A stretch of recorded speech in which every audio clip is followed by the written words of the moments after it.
In terms of Donald Trump being devastating for the country, I agree. Donald Trump is devastating for the country. It will be worse than Kamala Harris. I do not want Donald Trump to win. This is a position that I've maintained even when it was Joe Biden who was running for president. Yeah, it is correct. There is no issues there. In terms of like pushing the Kamala Harris administration to the left, I don't think that that will happen either. I think that that's like right now is the most responsive that the Kamala Harris campaign is supposed to be. This is the moment where they're supposed to be the absolutely most responsive to voters, and they haven't been at all. So there's.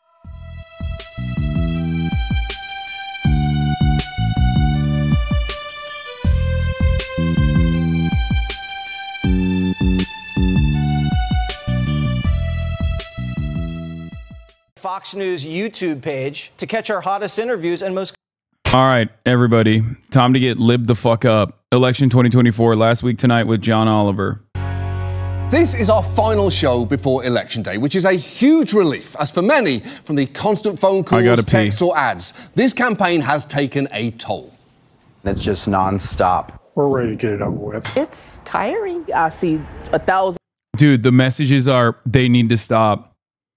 I think Kamala Harris 50-state landslide prediction, if she came out and was like, I'm banning all text messages. I'm banning all campaign communications. Obviously, they would never do it because they take advantage of that as well. But like, you know. Ads running and you're like, who do I vote for? What's going on? It is overwhelming because then it turns into, okay, so there's pros and cons for this person and there's pros and cons for this person. It's turning out to where my generation doesn't want to vote. Wait, I'm going to choose to believe that that woman is not the voice of her generation because that voice is obviously standing right beside her. What a shirt! I have so many questions. From why did no one at that local news station catch that? Did he not realising he was wearing that shirt when the camera crew stopped him? Or did he very much realise and that's the only reason he stopped? And I want it on the record, I am not bullying that guy right now. I wouldn't do that because, you know, this election has been brutal. And while who knows if they're accurate or not, the polls in many swing states right now are basically tied, which is absolutely mind-breaking for so many reasons, including last Sunday's spectacle at Madison Square Garden, where incredibly racist things were said about black people, Palestinians and Puerto Ricans, with Trump trying to stem the damage with that last group by posting this on Tuesday. Oh my God, I will vote. I will vote for Donald Trump. Oh my God, I will vote. I will vote. I will vote for Donald Trump. Yeah, he posted that. I know. HasanAbi heads in the fucking writer's room. I know. It's me. I've been writing for John Oliver this entire time. It's time to come clean. Every single moment I've lied to you. Every single moment where I tell you I went to sleep early or whatever, I'm actually lying. I've been writing for him. Without comment. If it was meant as an apology to Puerto Ricans, it's worth knowing that is a Cuban band. Although I admit that is also a very catchy song, and I do appreciate that the lyrics are, oh my God, I will vote for Trump. Which sounds like someone realising in real time that they're an absolute dipshit. Trump's closing argument has consisted of his usual fear-mongering poison interspersed with tweets like, when I'm president, the McDonald's ice cream machines will work great again.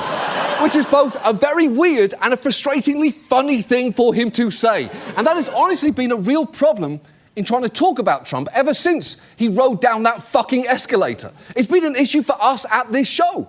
Just last week, we showed you this clip of him talking about immigrants. They're destroying the blood of our country. That's what they're doing. They're destroying our country. They don't like it when I said that. And I never read Mein Kampf. He said, oh, Hitler said that in a much different way. Here's the thing, that is such a funny thing to say at the end there, it almost distracts you from what came before it, because paraphrasing Mein Kampf is horrific, but pronouncing it Mein Kampf, like a substitute teacher sounding out a student's name during attendance, is objectively funny. It shouldn't be, but it just is. And it's yet another case of what's ridiculous about Trump, very effectively distracting from what makes him so dangerous.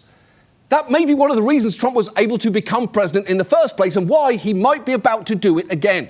This could come down to a handful of votes in a handful of states. And given that, I've been thinking, what am I going to be feeling on Wednesday? And is there anything I'm going to wish I'd said right now? So that is what the rest of this is going to be. And look, for the past few months, we've talked a lot about Donald Trump and the danger that he poses. We've admittedly talked less about Kamala Harris and her proposals, but that's for a pretty clear reason. Picking apart policy proposals when the alternative is Trump is a bit like debating which colour to paint the living room when your house is on fucking fire. You kind of have to prioritise the imminent threat. But real quick, while Harris's platform is by no means everything I would personally want, there's stuff I like. Her proposal to expand Medicare so it covers long-term care and includes services like in-home aids would be transformative. And economists say her proposals would boost the income of the poorest Americans by 18%. As for abortion, she promises to protect and expand reproductive freedom, which is critical, especially as stories come to light of women literally dying thanks to abortion restrictions. Just this week, we learned of a teenager in Texas who died after 3 ER visits thanks to their abortion ban. As for Trump, we have talked about how with Project 2025, he'll have a roadmap to bend the government to his will, how he'll push the judiciary even further right, and that he's promising a mass deportation program that'll be even more destructive to immigrants' lives than his first term was. What's more, when RFK was running, we talked about how dangerous he could be. But Trump's now promising to put him in charge of public health, saying he'll let him go wild on health. And RFK's been specific about what he's been offered. The key that I think that President Trump has promised me is control of the public health agencies, which are HHS and its sub-agencies. What is this? What, like, did he just smear Vaseline all over the fucking thing before he went on? Why does he look like that? Why does he sound like that? Why is he like, what is this fucking filter, dude? It makes no damn sense. Where's his neck? I have so many questions every single time I see this motherfucker on camera. Every single time I see his face, every single time I see him chirp, and I'm like, I can't even address half of the issues with the things that he's saying because I'm just so confused by how we got here. FDA, NIH, and a few others. Okay, first, just wipe your camera with your sleeve or a dead bear or whatever else you have hanging around. But more importantly, that's very bad. To put it mildly, you don't want RFK in charge of the CDC if there's another pandemic, or even if there isn't. All of that is why a bunch of our stories this year have ended with me telling you to vote against Donald Trump.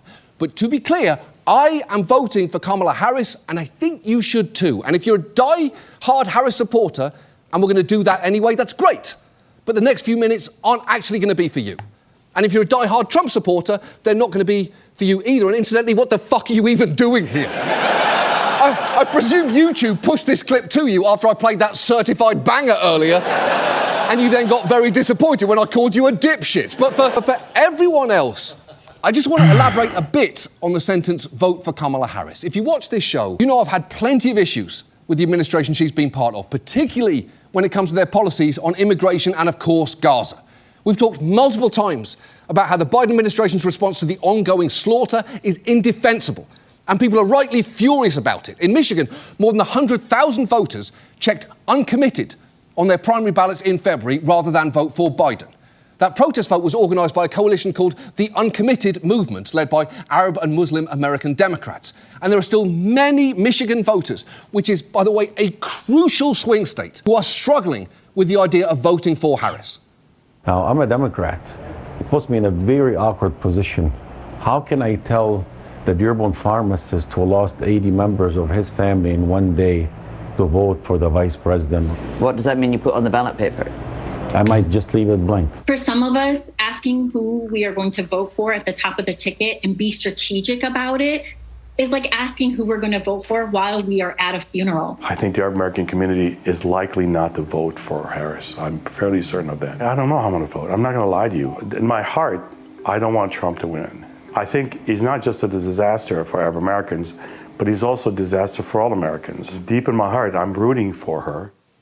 Bro, these people so desperately wanted to be fucking acknowledged for, like, the most basic shit, like the most basic recognition of their humanity. Like, Look, I get why this is so difficult. And I know there are some who won't vote for Harris under any circumstances because of this issue. But I know there are others who may still be wrestling with this, and if it's okay, I'd like to talk to you for a second. And first, let me say, I wish Harris had done more to reach out to you. Beyond sending Bill Clinton to basically scold you this week, that didn't seem remotely helpful to me and honestly felt a bit like bullying. And as we all now know, bullying accomplishes almost nothing. And I fully understand why a message from me might not be welcome either, but for what it's worth, I've been moved by some Muslim and Arab voices who've also wrestled hard with this question and arrived at the conclusion, despite their pain, to vote for Harris. In Arizona, a coalition of community leaders issued a letter in which they explained their decision to support her, saying a Trump win would be an extreme danger to Muslims in our country, all immigrants, and the American pro-Palestine movement. And they're not alone in feeling that way. Ruwa Roman is the first Muslim woman elected to the Georgia State House. You may remember she's one of several Palestinians who the uncommitted movement put forward to address this year's DNC, only to be rejected by the party, meaning the convention featured no Palestinian speakers. She actually released this TikTok a few weeks ago, partly in response to people telling her she should abandon the Democratic Party because both parties are basically the same. It's honestly worth watching the whole thing, but in it she talks about her anger at what happened, but also about the DNC delegates who stood up for her and those that she sees as movable on this issue. And this is where she lands. If I know that one party, there is only one viable party on the trajectory that I want them on, why would I leave that behind? bro, why is MSNBC calling you a political extremist? I'm a trainer and I saw your face plastered at the news of the gym. What? I don't think that's happening, but okay. Are people who are using my pain to virtue signal and convince you that the threats that we are facing are not actually that big of a deal. My philosophy is that if I can prevent the death of even a single person, I will make the decisions to do that. Period, end of story. I do not believe in the fact that just because things are bad, that it's okay to let them get worse. It's a compelling argument. And if you're thinking the Biden administration's been so bad on this issue, how could Trump possibly be worse? He's told us. He's told Netanyahu to do what you have to do in Gaza. No, I know the NBC News article came out about the Twitch faces criticism over Israel-Gaza war content on the platform, but that article in and of itself is not saying that I'm a political extremist at all. Like, a lawmaker's accusation that Twitch has been seen in amplification of anti-Semitism since last year's Hamas attack on Israel has put the streaming platform at the center of mounting scrutiny. Richie Torres wrote a letter claiming many of his videos contain anti-Semitic rhetoric. A handful of streams are linked with footnotes on the letter, including brief clips in which Piker is seen issuing his support for Palestinian people and criticizing Israeli leaders, including Prime Minister Benjamin Netanyahu. Piker told NBC News that many of the videos cited in the letter were taken out of context. He noted that in many of the videos being called out by Torres, Piker was criticizing the Israeli government, not Jewish people. Members of Congress frequently write letters in which they call for probes into different matters, though not all turn into investigations. In recent years, Twitch has become a hub for political punditry. Creators stream debates over political issues regularly, and some politicians, including Senator Bernie Sanders, AOC, they worded that pretty well. That's crazy. Yeah, no, this is not an article that, this is not, in my opinion, an article that is like saying what I would assume what people wanted to say. Like the letter, right? It's not like a hit piece or anything. However, unlike social media platforms in the last year, Twitch has largely averted controversies involving Israel and Gaza. Where critics of the platform, including Tories, have argued that hate towards Jewish people have prevailed in the last year, despite Twitch's community guidelines do not permit a behavior motivated by hatred. When asked for a comment, a Twitch spokesperson referenced a blog post. There is no place for Twitch for racism, hatred, harassment, anti-Semitism, Islamophobia. Piker, who's amassed 2.7 million followers, said the attacks on the platform are unjustified. They're just trying to take down Twitch in its entirety for the crime of not punishing me, Piker, who is known online by his username HasanAbi and Hassan Nahan, told NBC News in an interview in response to the Torres letter. The Turkish-American streamer said he's been doxxed and swatted by bad actors on the platform, referencing alleged instances in the past, which said made him contemplate leaving Twitch. But Piker said he's actually combated anti-Semitism for his entire public broadcasting career, which dates back to his time on the progressive YouTube show The Young Turks, created and run by his uncle Cenk Uygar. To just clip stuff in 15-second increments about complex geopolitical situations to be like, see, he means the exact opposite of what he's saying, Piker said, of the clips in the Torres letter. The criticism of Piker came the same month Twitch is accused of disabling signups of the platform for some users in Israel and the Palestinian territories. Platform issued an apology, saying that they disabled signups with email verification in Israel and Palestine after Hamas' October 7 attack on Israel in order to prevent uploads of graphic material related to the attack. The platform were not entirely disabled, according to Twitch, as users could choose to sign up with phone verification. Just say a certain community is calling this a puff piece. Yeah, they're just mad that it's not. They're mad that it's like it is correctly assessing what took place. We deeply regret this unacceptable miss and the confusion it has caused, the platform said. We fixed the issue, meaning all affected users can sign up with email verification. That same week, Twitch issued a 30-day ban to a group of streamers, many of whom are Arab, for hateful conduct during their panel discussion at TwitchCon in San Diego.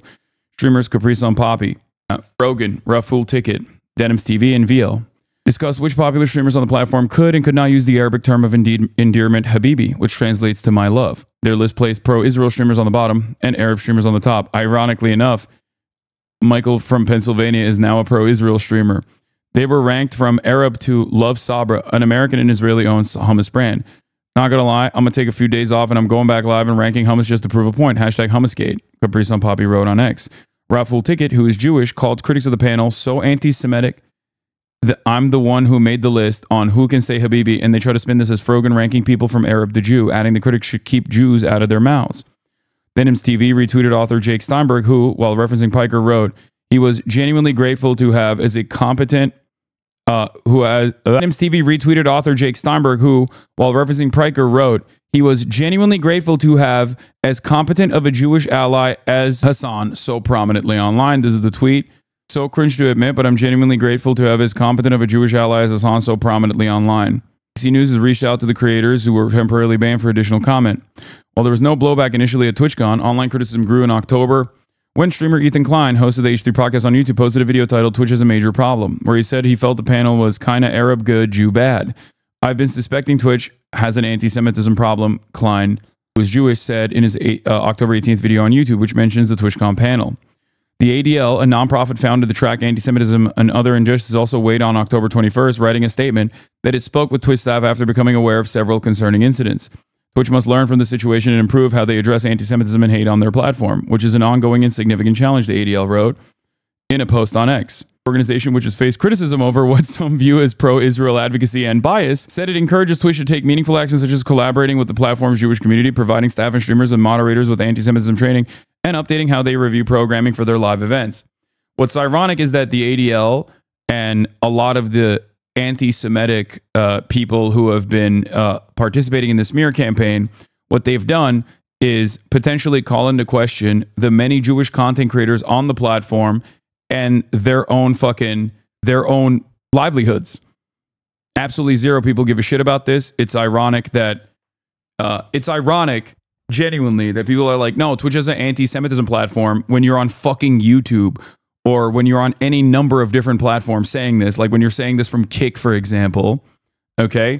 Meanwhile, you're literally trying to purposely destroy the lives and livelihoods of all content creators on Twitch, including but not limited to Jewish content creators themselves, all for the crime of doing what? Criticizing Israel's actions while routinely combating anti-Semitism, including but not limited to the anti-Semitic argument that Israel represents all Jews and all Jews love Israel no matter what. Yeah, I'm not going to stop that is anti-Semitic. Important words from Eva Borgward about the unforgivable bargain the ADL has made with MAGA fascists and Netanyahu's genocidal regime at the expense of American Jews. Eva wrote about how the ADL and Greenblatt cozied up to MAGA, culmination of a years-long trajectory, and where anyone wanting to fight for true safety, for true Jewish safety should look instead. This was in The Nation.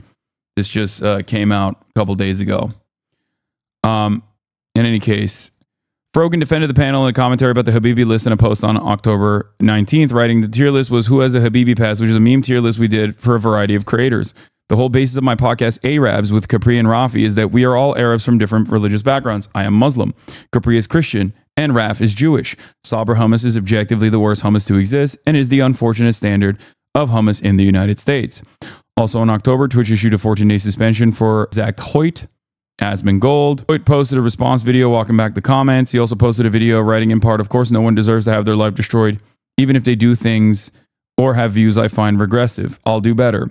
In Piker's opinion, Twitch is the social media platform that has done the best job at weeding out bad actors and keeping its personalities from promoting harmful and hateful material. Ironically enough, some of those content creators who have been kept away from Twitch due to promoting harmful and hateful material are now launching this fucking cynical campaign, but it has not worked thus far. In 2021, Piker was temporarily kicked off Twitch for using a derogatory term for white people, cracker. He said he's also been warned by the platform and he's crossed the line for showing certain content like the Houthi music video. The Ansar Allah group, a Yemeni rebels commonly known as Houthis, is designated as a terrorist group by the U.S. Department of State. Piker described Twitch's application of his terms of service as rigorous in his opinion. He has a large presence on other platforms, including YouTube, where he has 1.42 million subscribers, and on TikTok, where he has 925. Okay, I have 1 million on TikTok now. It's actually one of the most stringently applied TOS systems on any platform, Piker said. I'm a content creator. I'm very familiar with all these platforms. Twitch has been the best terms of service, right? Because they actually apply their terms of service. In his letter, Torres asked Twitch to stop popularizing those who popularize anti-Semitism and floated possible congressional probe. Congress has been scrutinizing the amplified anti-Semitism that's taken hold in the wake of October 7, he wrote. Just like no person is above the law, no company in America, not even Twitch, is above congressional oversight. Over the weekend, Twitch has appeared to quietly roll out a new label for streams discussing broader political and sensitive issues. That includes discussions about elections, civic integrity, war, military conflict, civil rights, the platform said. Labeling will still not be required for streams containing informational or educational content that aim to share knowledge in a neutral, fact-based manner rather than engaging in any kind of advocacy for any issue or candidate. That's it. Imagine going on a congressional hearing. Yeah, I know. It's really funny that like divorcees community that has been banned off this fucking platform for doing shit like this, you know, including but not limited to shit like this, which they can cynically act like they give a fuck about anti-Semitism or whatever, and weaponize people who some may have genuine concern and others who definitely do not to take action against an entire platform. Think that it would be devastating for me to go in front of Congress. I think it's a really weird thing for Richie Torres specifically to try and issue a takedown notice 5-6 days out from a massively consequential election against a progressive content creator who is the largest progressive voice, not just on Twitch, but in general in North America. Very odd way to operate, I think.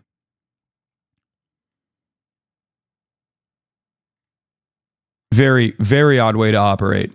I've heard that since Richie Torres himself is not exactly the type of person that has a lot of motion, considering that this is like a ridiculous smear-laden thing that he wrote with the congressional header while Congress is in recess, people are apparently barking up other trees, including but not limited to the likes of Tom Cotton. Tanky equals progressive. Okay, brother, you have done too much internet. Okay, 100%. You have done way too much internet. Bus driver, apply the bus driver test.